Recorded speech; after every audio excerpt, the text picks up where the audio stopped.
ले जाओ शंकर के आओ। तो कभी आता नहीं था, लेकिन फिर भी पत्नी के बार बार कहने पर आ ही गया बेचारा। अब आ गया तो सबसे पीछे बैठ गया, सबसे पीछे। अब पीछे बैठ गया, एक खम्भा मिल गया पीठ टिकाने के लिए, तो पीठ टिका के बैठ गया।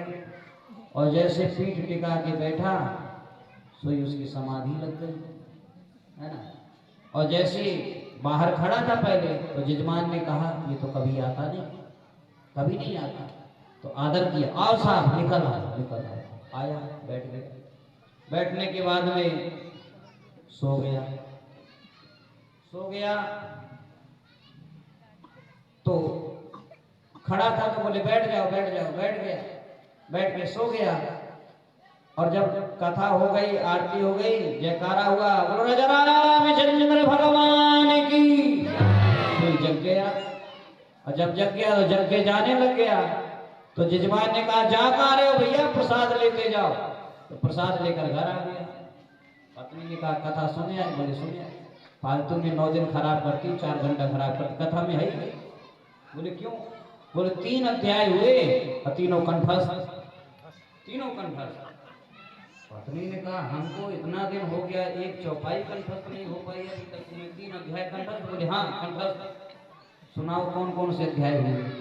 तो कहता पहला अध्याय हुआ आओ साहब निकल आओ, ये पहला अध्याय। दूसरा बोले खड़े क्यों, बैठ जाओ। और तीसरा बोले जा खाने प्रसाद लेके जाओ।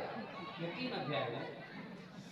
पत्नी समझ गई कि सो गया, कथा में सो गया। लेकिन बोले कोई बात नहीं, कथा से 3 शब्द सीख के आए हो, इसी को मंत्र समझ लो, जाप किया करो। अब दुकान बंद करके और रोज इसी का जाप करता है। आओ साहब निकल आओ, खड़े क्यों हो, बैठ जाओ, जा खा रहे प्रसाद लेके जाओ, रोज जाप करता है। एक दिन चोरों ने विचार किया मालदार सेठ है, चोरी करते हैं।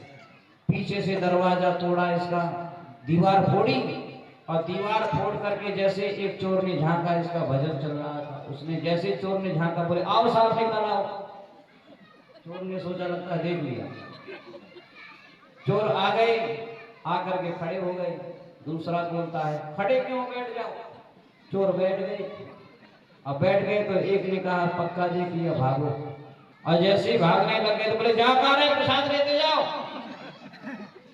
दूसरे दिन चोर आए, प्रणाम किया, जिसका दादा लगता था दादा बोले, काका बोले, चाचा बोले, जो भी बोले, बोले हमारी कंप्लेंट मत करना। बोले कैसी कंप्लेंट? बोले कल हम तो आए थे चोरी करने के लिए। कब आए थे? बोले जब आप बोल रहे थे आओ साहब निकल आओ, खड़े क्यों, बैठ जाओ, जा करे प्रसाद लेके जाओ। बोले मैंने तो देखा नहीं तुमको, मैं तो भजन कर रहा था, अपना भजन कर रहा था। पत्नी ने कहा देखा, कथा से झूठे 3 शब्द सीख करके आए, और वो 3 शब्दों के प्रभाव से तुम्हारा लौकिक धन लुटने से बच गया। अगर वास्तविकता में कथा सुन करके आए तो जो तुम्हारे पुण्य का खजाना रोज लुट रहा है, ये काम क्रोध मद लोभ मोह मत्सर जो तुम्हें लूटते जा रहे हैं, ये तुम्हारा पुण्यों का खजाना नहीं लुटता, बच जाता। तो कथा से लौकिक सुख भी है और पारलौकिक सुख भी है, दोनों आ रहा है।